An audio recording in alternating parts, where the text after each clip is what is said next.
राम ने तुम्हारे ऊपर बहुत बड़ी कृपा की। राम जी का अवतार इस धरती पर क्यों होता है? केवल राक्षसों को मारने के लिए ही।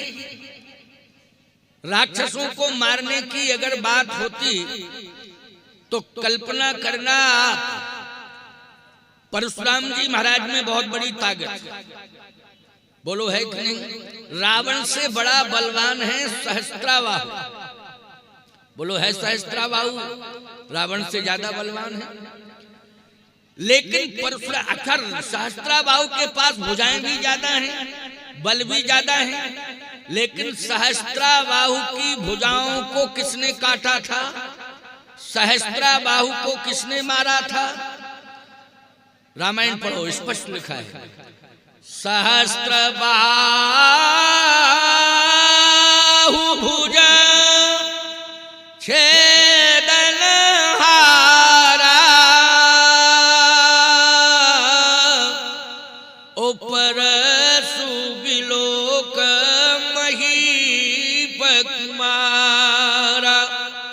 सहस्त्रबाहु अर्जुन की भुजाओं को यदि काटा था तो परशुराम जी महाराज के परशु ने, परशु मानी जिसको तुम फरसा कहते हो उसी को परशु कहते हैं, है ना, फरसे को। परशुराम जी के फरसे में इतनी बड़ी ताकत है, परशुराम जी के उस परशु में इतनी बड़ी ताकत है कि सहस्त्रबाहु अर्जुन के अस्तित्व को मिटा दिया। तो बोलो रावण के अस्तित्व को मिटाने की भी क्षमता परशुराम जी के उस परशु में है कि नहीं? आपने कहा महाराज है। तो जब राम जी का अवतार हुआ इसके पहले परशुराम जी थे कि नहीं थे? आप भी कह रहे हो कि हाँ थे। तो फिर क्या जरूरत थी कि राम को आना पड़ा जब परशुराम का अवतार पहले हो चुका था? और परशुराम जी में इतनी बड़ी ताकत है कि सहस्त्रबाहु अर्जुन को मार सकते हैं, तो निश्चित है वो बाली को भी मार सकते थे, खरदूषण को भी मार सकते थे, रावण कुंभकर्ण को भी मार सकते थे। ये ताकत परशुराम जी में। लेकिन परशुराम जी के कार्यकाल में ही भगवान राम को आना पड़ा। क्यों आना पड़ा? केवल राक्षसों का वध करने के लिए ही नहीं। आज आप अपने भ्रम को निकाल दीजिए और सुन लीजिए ध्यान से कि केवल परशुराम जी महाराज का अकेले परशु पूरे राक्षसों को समाप्त कर देता, ये ताकत थी। परशुराम जी सक्षम हैं, लेकिन इसके बाद भी परशुराम जी के कार्यकाल में ही राम को आना पड़ा। कारण क्या है? कारण यह है कि परशुराम जी राक्षसों को मार सकते थे, लेकिन राक्षसत्व समाप्त नहीं कर सकते थे। क्या नहीं कर सकते थे समाप्त? राक्षसत्व। जैसे आप अस्पताल जाएं, कोई रोगी अस्पताल पहुंचे, अब रोगी अस्पताल में पहुंचे तो ईमानदारी से बताओ डॉक्टर रोग को समाप्त करेगा कि रोगी को? बोलो भाई। डॉक्टर के हम दोनों को समाप्त करेंगे, रोग को भी और रोगी को भी। तो बोलो भाई बेकार की बात हो गई कि नहीं हो गई कि हम रोग को भी समाप्त करेंगे और रोगी को भी समाप्त करेंगे? नहीं प्यारे, रोग को समाप्त करना है, रोगी को समाप्त नहीं करना है। मैं कहता हूं राक्षस के अंदर से अगर राक्षसत्व समाप्त हो जाए तो वो राक्षस रहेगा क्या? बोलो है? राक्षस के अंदर से यदि राक्षसत्व समाप्त हो जाए तो फिर वो राक्षस नहीं रहेगा।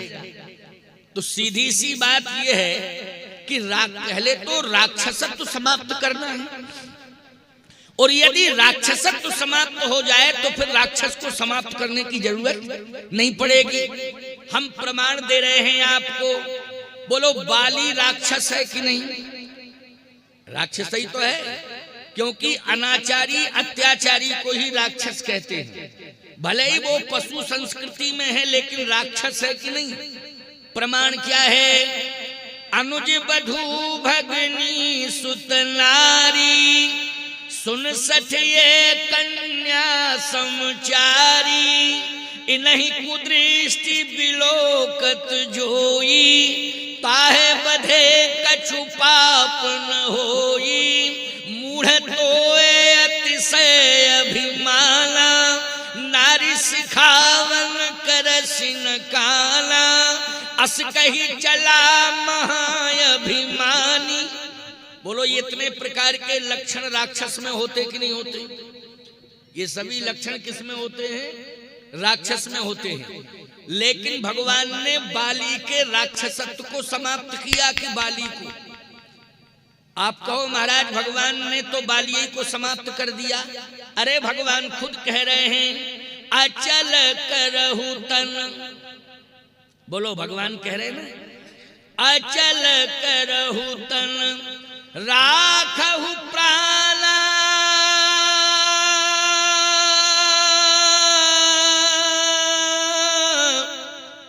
बाली कहा सुनि कृपा निधान। भगवान ने कहा मैं तुम्हें मारूंगा नहीं। बाली ने कहा क्यों नहीं मारना चाहते आप मुझे? भगवान ने कहा इसलिए क्योंकि तेरा राक्षसत्व समाप्त हो गया। राक्षसत्व क्या? कहा तेरे अंदर जो अभिमान था वो अभिमान रूपी राक्षस तेरे अंदर बैठा था। कौन सा राक्षस बैठा था? अभिमान रूपी राक्षस, वो तेरे अंदर था। तो बाली ने कहा कि वो अभिमान रूपी राक्षस चला गया क्या?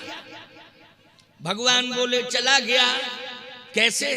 बोले ये राक्षस जो है वाणी से निकलता है। अभिमान बोलो कहां से निकलता है? अभिमान रूपी राक्षस कान से निकलता है कि आंख से कि मुंह से?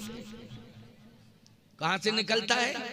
मुंह से निकलता है। ये यहीं से प्रवेश करता है और यहीं से निकलता है। जैसे तुम मुझे जानते नहीं हो मैं कैसा हूं। आंख बोल रही है, कान के मुंह बोल रहा है। बोलो मुंह बोल रहा है कि नहीं? इसका मतलब है कि अभिमान रूपी राक्षस मुंह से निकल रहा है। और समझ लेना हमारे समान है कोई जिले में?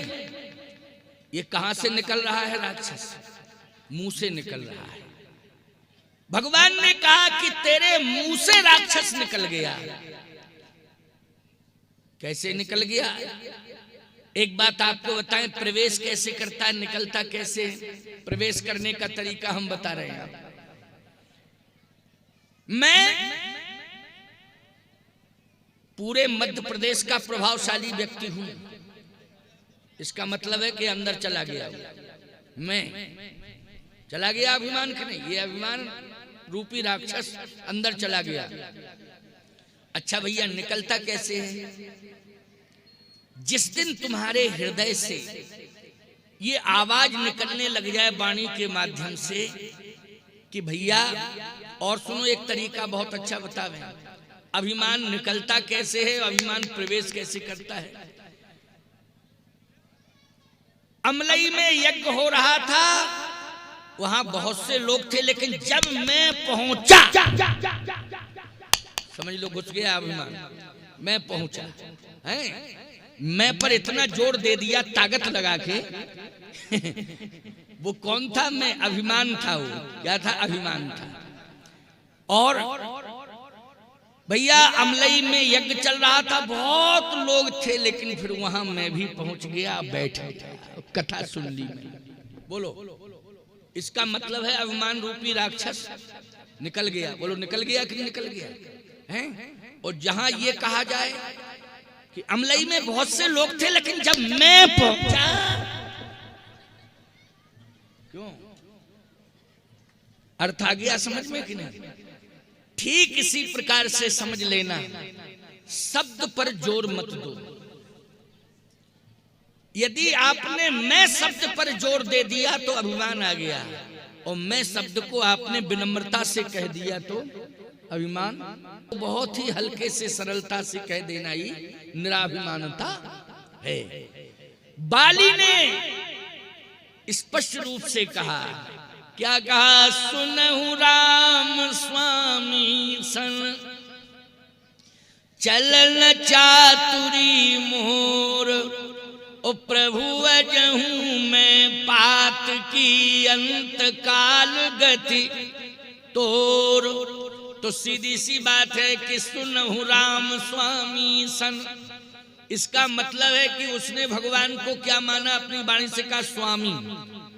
अच्छा, जो मैं अभिमान कर रहा था ये मेरी चतुरता थी, लेकिन अब समझ में आ गया कि भगवान के आगे चतुरता चलने वाली नहीं है, इसलिए आपके सामने अब मेरी चतुरता नहीं चलेगी, मैं आपके समक्ष हूं। भगवान ने कहा बस तुम्हारा अभिमान रूपी राक्षस चला गया, तुम्हारे हृदय का राक्षसत्व समाप्त हो गया, अब मैं तुम्हें मारूंगा नहीं। उसने मृत्यु स्वयं मांगी है, भगवान ने मारा नहीं। उसने कहा हे प्रभु अब आप आ गए हैं कृपा करके, तो मेरी प्रार्थना है आपसे कि आप कृपा करके मेरा उद्धार कर दीजिए। एक बढ़िया बात आपको बताएं, प्रसंग चल ही रहा है, चलिए इसी प्रसंग को हम विस्तारित कर दें। सुग्रीव सूर्य पुत्र है और बाली इंद्र पुत्र है। बाली किसका पुत्र है? इंद्र का पुत्र है। सुग्रीव सूर्य पुत्र है। सूर्य का अस्तित्व सुग्रीव में समाहित है, इंद्र का अस्तित्व जो है बाली में समाहित है।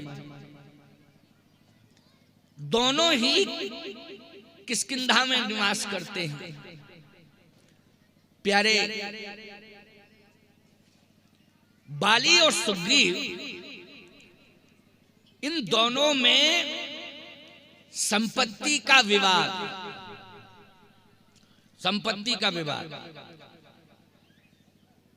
मैं एक बात कहना चाहता हूं, संपत्ति के कारण आज विवाद बढ़ रहे हैं, और विवाद को यदि समाप्त करना है तो भगवान की भक्ति करना शुरू कर दो।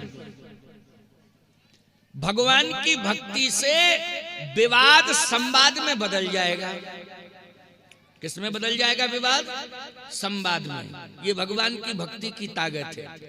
3 राज्य हैं, तीनों राज्यों को हम अलग अलग ढंग से यहाँ प्रस्तुत कर रहे हैं। एक तो अवध राज्य, दूसरा किष्किंधा का राज्य, और तीसरा लंका का राज्य। एक राज्य और बीच में पड़ता है, वो श्रृंगबेरपुर का राज्य। कौन सा राज्य? श्रृंगबेरपुर का राज्य। और वैसे एक राज्य और है प्रयागराज, वो भी बीच में पड़ता है। क्यों भाई? प्रयाग राज पड़ता है कि नहीं पड़ता है? ये भी राज है। तो और भी राज है। आप कहो महाराज और कहां राज है? घर घर में तो पत्नी राज। खैर तुम्हारे शहडोल जिले में ये बात नहीं है। अब हमारी बात तो बहुत दूर दूर तक जा रही है, पता नहीं कितने प्रदेशों में लोग सुन रहे हैं। ये YouTube चैनल चल रहा है। ले लो, सबसे बढ़िया राज्य यदि कोई है तो वो राम राज्य है। घर घर में राम राज जाना चाहिए। घर घर में कौन सा राज जाना चाहिए? राम राज जाना चाहिए। इससे बढ़िया राज और दूसरा हो नहीं सकता। घर घर में राम राज जा जाए। सब नर करही परस्पर प्रीति,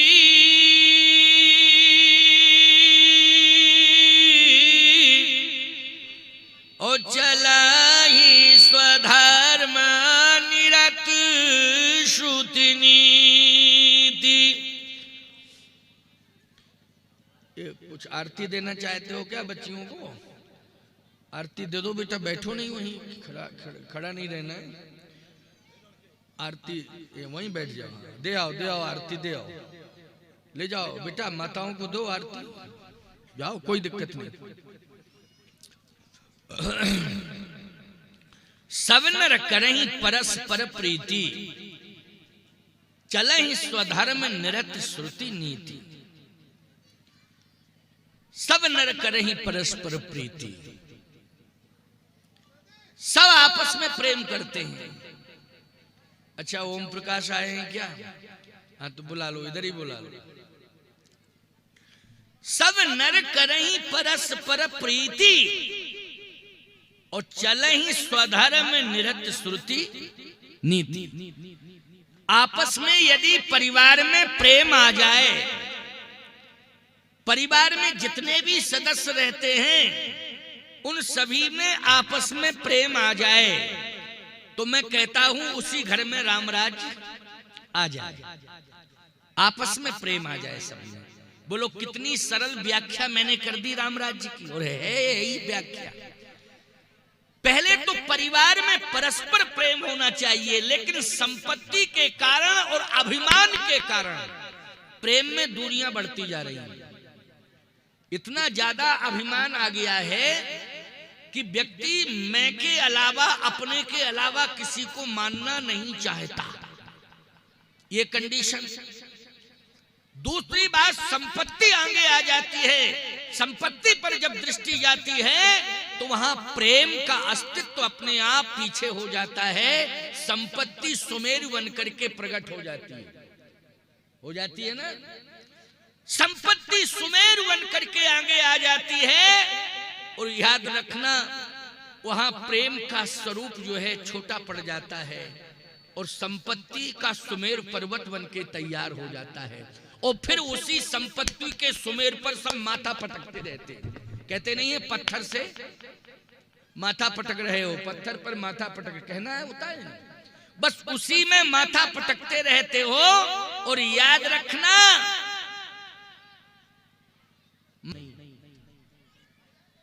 वो संपत्ति किसी की होती नहीं है प्यारे।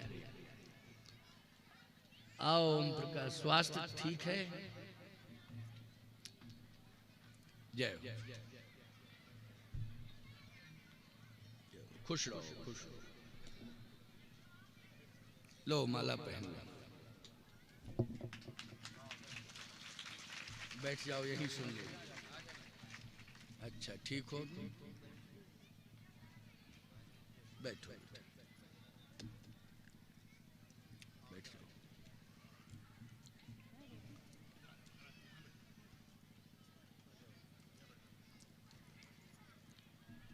तो प्यारे ध्यान से सुनना,